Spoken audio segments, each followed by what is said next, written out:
दोस्तों नमस्कार, आदाब, सत श्री अकाल। मैं पंकज कुमार, चर्चा विद पंकज पर। अभी भारत के अंदर गैस, डीजल, पेट्रोल इन सभी की आपूर्ति से कहीं ना कहीं लोग परेशान हैं।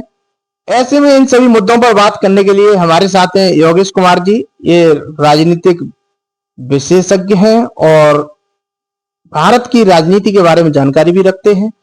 तो मैं इनसे कहना चाहूंगा या इनसे मेरा सवाल रहेगा कि ऐसे में अभी भारत जो असुविधाओं का सामना कर रहा है, इस पर सरकार क्यों शांत है? सरकार देखो अपने स्तर से सब प्रयास कर रहे हैं। सरकार शांत नहीं है, अपने स्तर से प्रयास कर रहे हैं। कुछ चीजें होती हैं जो बताने की नहीं होती है। रही बात सिलेंडर की, एलपी सिलेंडर जो मतलब शॉर्टेज पड़ रही है, लोग लाइनों में लगे हुए हैं। हाँ लाइनों में लगे हैं, लेकिन एक ऐसा है ना, कुछ कमी भी है। ऐसी बात नहीं कुछ कमी नहीं है, कुछ कमी भी है, क्योंकि तेल आ नहीं रहा तो कमी भी होगी, नॉर्मल बात है। कुछ कमी भी है और कुछ जो है अब हम लोग जल्दबाजी कर भी जाते हैं, कुछ अफवाहें फैल जाती हैं तो जल्दबाजी हो भी जाती है। हमारे पास एक खाली रखा है तो भाई हम वो से ही भरवा ले, ऐसी कोई बात भी नहीं है। तो आदमी खैर जल्दी में रहता है और किसी को जरूरत भी है, शादी विवाह है तो उनको भी जरूरत है।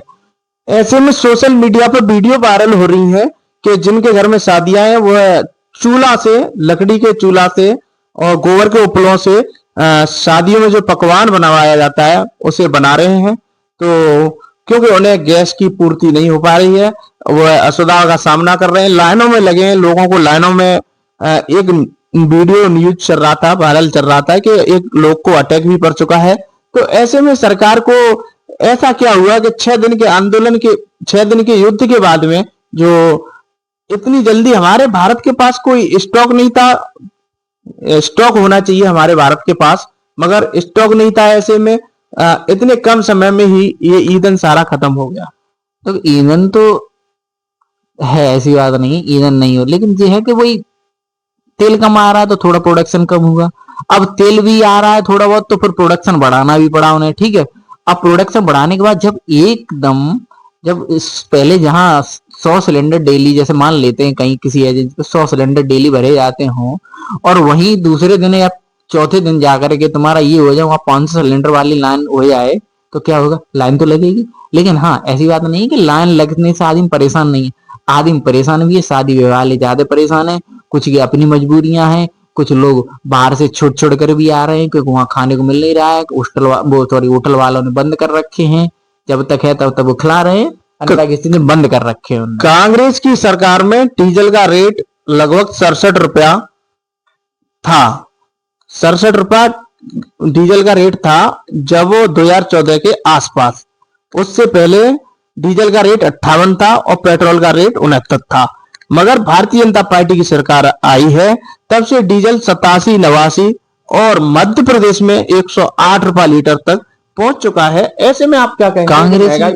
कांग्रेसी सरकार तो बोल तो दिया जाता है कांग्रेस सरकार में मध्य का, तो तब में और अब में कितना अंतर आया है। तो कच्चा जो तेल आता है वो पहले जब कांग्रेसी सरकार थी तब वो कितने बैरल था, और आज जब बीजेपी सरकार है तो वो कितने बैरल था। तो तेल के दाम हम लोग तय नहीं करते, वो वहां जैसे हमें मिलेगा, जिस बैरल में मिलता है ना तेल, हमें ये डॉलर में मिलेगा। जितना उसका भाव जाएगा हमें उसी हिसाब से यहाँ पैसे बढ़ाने पड़ेंगे। महंगाई तब से बढ़ी है और अभी जो महंगाई है वह कहीं ना कहीं, मेरा मानना है या जनता का मेरे से सवाल है कि महंगाई चरम सीमा पर है। नहीं, निश्चित तौर पर महंगाई है, ऐसी बात नहीं है। कुछ बहुत सारी चीजें ऐसी हुई हैं, देखो हर एक सरकार हर किसी को ना तो खुश कर सकती है ना तो दुखी कर सकती है। क्या महंगाई के मामले पर सरकार विफल है? नहीं, विफल का मतलब ये नहीं कि पूरी तरीके से विफल है, ऐसी बात नहीं है। प्रयास किए भी जा रहे हैं, कुछ मोर्चों पर फेल भी है, ऐसी बात भी नहीं है। हाँ, क्योंकि किसान कहीं जगह लाइनों में दम तोड़ गया। भाई किसान लाइनों में दम तोड़ गया। पहले यूरिया और डीएपी कैसे मिलती थी वो तो सभी को पता है, 2014 से पहले कैसे मिलती थी। तो मेरा ये मानना है कि 14 के बाद में आपको क्या लगता है क्या बदलाव हुए? 14 के बाद में तो बहुत सारे बदलाव हुए, लेकिन अच्छा जब 14 के बारे में वो सॉरी बदलाव ना हुए होते तो तीसरी बार हैट्रिक थोड़ी लगती। कुछ तो हुआ होगा तभी लगी है।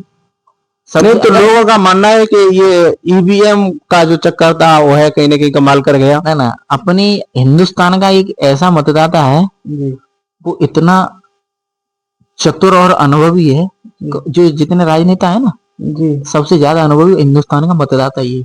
जी वो जिसे बैठाएगा ऐसे नहीं बैठाता, नाप तोल की बात करेगा, अगर जिसे को बैठाना हो तो उसे। दोस्तों, गैस सिलेंडर और जो ईंधन की आपूर्ति पर इन्होंने अपने बेबाकी से जवाब रखे। यदि आपने हमारा चैनल चर्चा विद पंकज सब्सक्राइब नहीं किया है तो चैनल को सब्सक्राइब करें और अपनी राय कमेंट बॉक्स में जरूर दें। जय